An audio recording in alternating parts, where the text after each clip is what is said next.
Baik, yang pertama yakni konsep pengukuran.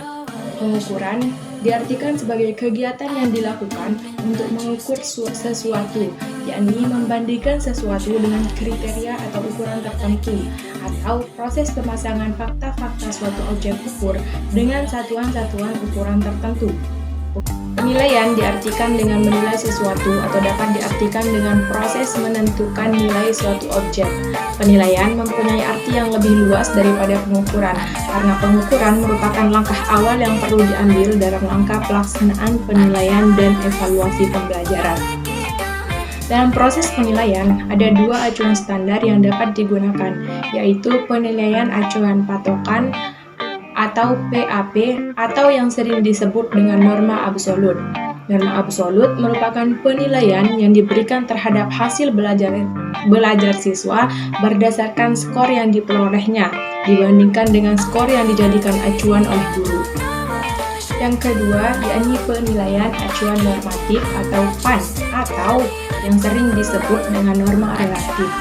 Norma relatif merupakan penilaian yang diberikan terhadap hasil belajar siswa berdasarkan skor yang diperoleh siswa pada kelas atau kelompok tersebut, sehingga nilai rata-rata kelas akan sangat mempengaruhi kriteria nilai yang ditetapkan. Evaluasi didefinisikan secara beragam oleh para ahli, seperti menurut Grinnell, evaluasi dapat didefinisikan sebagai proses sistematis untuk menentukan sejauh mana tujuan pembelajaran telah tercapai oleh siswa. Hubungan antara pengukuran, penilaian, dan evaluasi dalam pembelajaran. Berdasarkan penjelasan dari ketiga istilah tersebut, maka dapat disimpulkan bahwa antara ketiga istilah pengukuran, penilaian, dan evaluasi memiliki keterkaitan satu sama lain, di mana pengukuran dan penilaian merupakan suatu rangkaian dan kegiatan evaluasi pendidikan, atau dengan kata lain bahwa kegiatan evaluasi tidak mungkin dapat dilakukan tanpa didukung dengan data yang diperoleh melalui kegiatan pengukuran dan penilaian. Yang selanjutnya, yakni tujuan evaluasi pembelajaran. Yang pertama, yaitu untuk menghimpun bahan-bahan keterangan sebagai bukti mengenai taraf perkembangan atau kemajuan yang dialami oleh siswa setelah mengikuti pembelajaran dalam waktu tertentu. Yang kedua, untuk mengetahui tingkat efektivitas dari metode-metode pengajaran yang telah dipergunakan dalam proses pembelajaran dalam jangka waktu tertentu.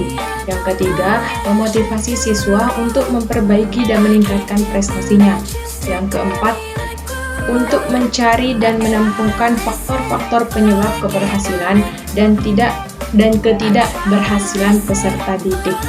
Selanjutnya, fungsi evaluasi pembelajaran. Fungsi evaluasi pembelajaran dibagi menjadi tiga, yakni pertama, fungsi instruksional, yaitu umpan balik bagi siswa dan guru untuk memperbaiki proses belajar mengajarnya. Yang kedua, fungsi administratif, yaitu berfungsi sebagai bahan pemberian laporan kepada orang tua dan pihak-pihak yang berkepentingan.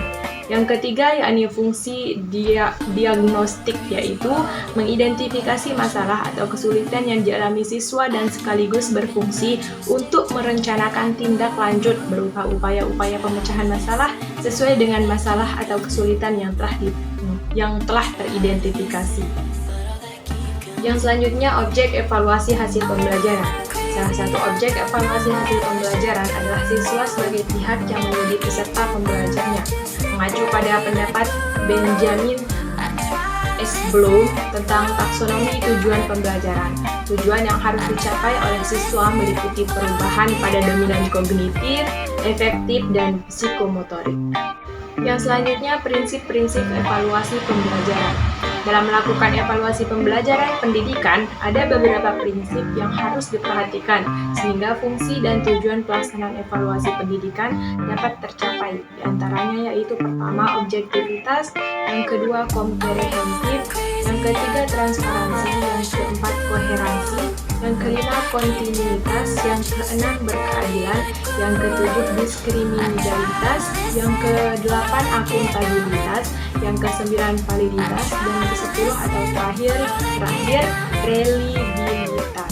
Yang selanjutnya, jenis-jenis evaluasi pembelajaran. Yang pertama, berdasarkan pendekatan. Ditinjau dari aspek pendekatannya, penilaian dilaksanakan melalui tiga pendekatan, yaitu pertama, assessment of learning atau penilaian akhir, penilaian akhir pembelajaran. Yang kedua yakni assessment of learning atau penilaian untuk pembelajaran, dan yang ketiga assessment as learning atau penilaian sebagai pembelajaran. Yang kedua berdasarkan fungsi seperti evaluasi formatif, evaluasi sumatif, evaluasi seleksi, evaluasi penempatan, dan evaluasi diagnostik. Alat-alat evaluasi pembelajaran. Secara garis besar, alat evaluasi terbagi kepada tes dan non-tes. Yang pertama yakni tes, seperti tes tulisan. Tes tulisan ini juga dibagi menjadi dua, yakni tes IC dan tes subjektif. Yang kedua tes tulisan, yang ketiga tes perbuatan. Yang kedua yakni non-tes, seperti menggunakan wawancara, observasi sekret, struktur, angket, dan alat evaluasi non-tes lainnya. Yang selanjutnya acuan standar penilaian.